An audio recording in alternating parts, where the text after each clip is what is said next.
देखिए दोस्तों, आज के समय में कई बैंक और सरकारी संस्थाएं, प्राइवेट कंपनियां पशुपालन के लिए लोन देती है, लेकिन इन सबका प्रोसेस, ब्याज दरें, शर्तें अलग अलग होती है। तो गलत लोन प्रोवाइडर चुनने से आपका नुकसान भी हो सकता है, जैसे ज्यादा ब्याज देना, समय पर फंड ना मिलना। इसलिए सही प्रोवाइडर का चुनाव करना बहुत ही जरूरी है। यानी मेरे कहने का ये मतलब हुआ किसान साथियों, अगर आप पशुपालन के लिए लोन लेना चाहते हैं तो आपको इन 5 पॉइंट को विशेष तौर पर जानना जरूरी है। अगर आज ये 5 पॉइंट आपने अच्छी तरह समझ लिए तो आपका लोन आसान हो जाएगा। लोन पर आपको सब्सिडी भी मिलेगी, ब्याज दरों में भी छूट मिलेगी और प्रोसेसिंग फीस भी आपके लिए कठिन नहीं होगी। तो सबसे पहले आपको ये 5 पॉइंट जानना जरूरी है, जिसमें पहला पॉइंट है भरोसेमंद संस्था को ही सिलेक्ट करना चाहिए। यानी जिस बैंक पर या जिस संस्था पर आपको भरोसा किया जाता है, वो बैंक ही आपको आने वाले टाइम में लोन के लिए सही राह पर ले जा सकती है। जिसमें पहली है एसबीआई और नंबर 2 है नाबार्ड और नंबर 3 की बात करें तो कोऑपरेटिव बैंक भी आपके लिए अच्छा विकल्प हो सकता है। अगर भरोसे की बात करें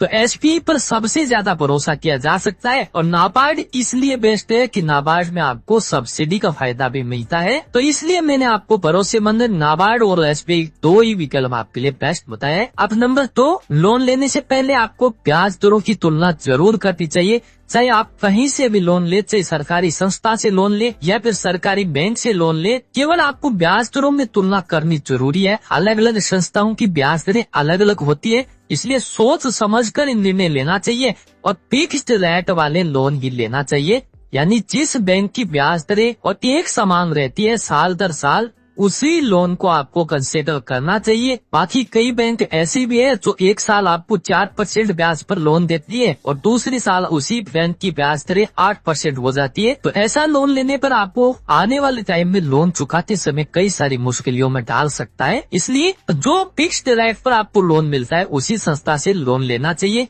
सभी संस्थाओं के लोन की ब्याज दरों को तुलना जरूर करनी चाहिए। अब नंबर 3 पॉइंट है सब्सिडी स्कीम को जरूर चेक करना चाहिए, क्योंकि दोस्तों कई सरकारी योजनाओं के तहत आपको पशुपालन लोन सब्सिडी पर मिल सकता है। जैसे डेयरी उद्यमिता विकास से और नाबार्ड से अगर लोन लेंगे तो आपको सब्सिडी का फायदा भी दिया जाता है। अब आगे मैं आपको बताऊंगा कि इन सब्सिडी स्कीम में कौन सी सबसे बेस्ट सब्सिडी स्कीम हो सकती है। लेकिन नंबर 4 पॉइंट को जानना जरूरी है। कुछ बैंक कम ब्याज पर तो लोन बताते हैं, लेकिन प्रोसेसिंग फीस और एडमिन चार्ज इतना ले लेते हैं कि उसकी ब्याज दरों से काफी एक्स्ट्रा चार्ज प्रोसेसिंग फीस और एडमिन चार्ज का हो जाता है। अब अकेली ब्याज दर कम करने से क्या हुआ, अगर उसकी एक्स्ट्रा चार्जिंग और एडमिन चार्ज ज्यादा हो जाए, प्रोसेसिंग फीस एक्स्ट्रा हो जाए, तो वो ब्याज दरों से भी महंगा पड़ेगा। इसलिए इस बात का विशेष तौर पर ध्यान रखें। कहीं से भी लोन ले, उसकी प्रोसेसिंग फीस और जो एक्स्ट्रा जो चार्जेस होते हैं वो उनको जानना जरूरी होता है। उनको कंसिडर करेंगे, आप समझेंगे तो आपके लिए लोन बेस्ट हो सकता है। नंबर 5 पॉइंट इस बात को ध्यान रखें, सेवा और सपोर्ट को जरूर चेक करना चाहिए। जिस संस्था से आप लोन ले रहे हैं उसकी सर्विस कैसी है, क्या वे समय पर जानकारी देते हैं, क्या उनके पास ग्रामीण इलाकों में भी अच्छी पहुंच है। इन बातों को विशेष तौर पर आपको ध्यान रखना है। अब अगर आपके दिमाग में ये सवाल जरूर होगा कि इन सभी पॉइंटों को पूरा करने वाली आखिर ऐसी लोन स्कीम कौन सी है जो इस प्रकार के सभी पॉइंट्स को पूरा कर सकती है, तो इसका जवाब है दोस्तों नाबार्ड और नंबर 2 है डेयरी उद्यमिता विकास।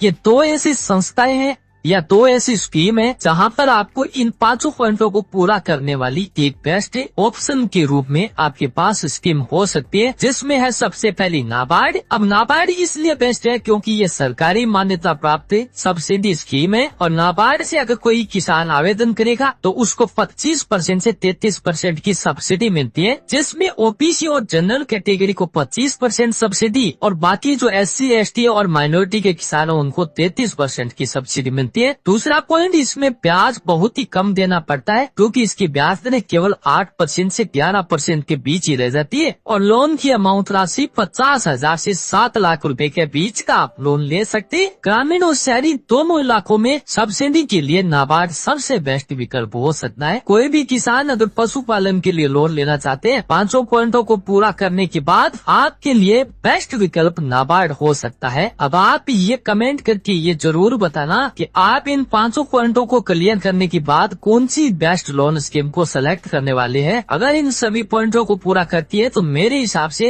एकमात्र स्कीम आपके लिए नाबार्ड रहेगी। नंबर 2, डेयरी विकास उद्यमिता विवाद भी अच्छा विकल्प है। तो दोस्तों अब जब आप पशुपालन के लिए लोन अप्लाई करें, इन सभी पॉइंटों को विशेष तौर पर ध्यान रखिए। और अगर इन सभी पॉइंटों को पूरा करने के बाद अगर कोई आपके दिमाग में बेस्ट स्कीम मिल रही है तो उसी से भी आप अप्लाई कर सकते हैं।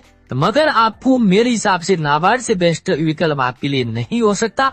अगर आपको ये जानकारी उपयोगी लगी है तो वीडियो को लाइक करें, शेयर करें और चैनल को सब्सक्राइब करना बिल्कुल ना भूलिए। कोई भी सवाल है तो नीचे कमेंट बॉक्स में बता दीजिए, मैं हर सवाल का जवाब दूंगा। और किसान साथियों, फिलहाल में आप सभी के लिए पशुपालन बेस्ट विकल्प हो सकता है। गाँव के किसानों के लिए वास्तव में ये बेस्ट विकल्प सरकार की ओर से चलाया जा रहा है। कोई भी प्रकार का किसान लोन लेना चाहते पशुपालन से संबंधित तो आपको बड़ी आर्थिक सहायता दी जा रही है। एक भी पैसा आपके पास नहीं है, फिर भी आप इस स्कीम का फायदा उठाकर अपने नए बिजनेस की शुरुआत कर सकते हैं। नई जानकारी, नई उम्मीद के साथ आपके बीच फिर हाजिर होंगे। तब तक के लिए किसान साथियों, जय हिंद, जय मां।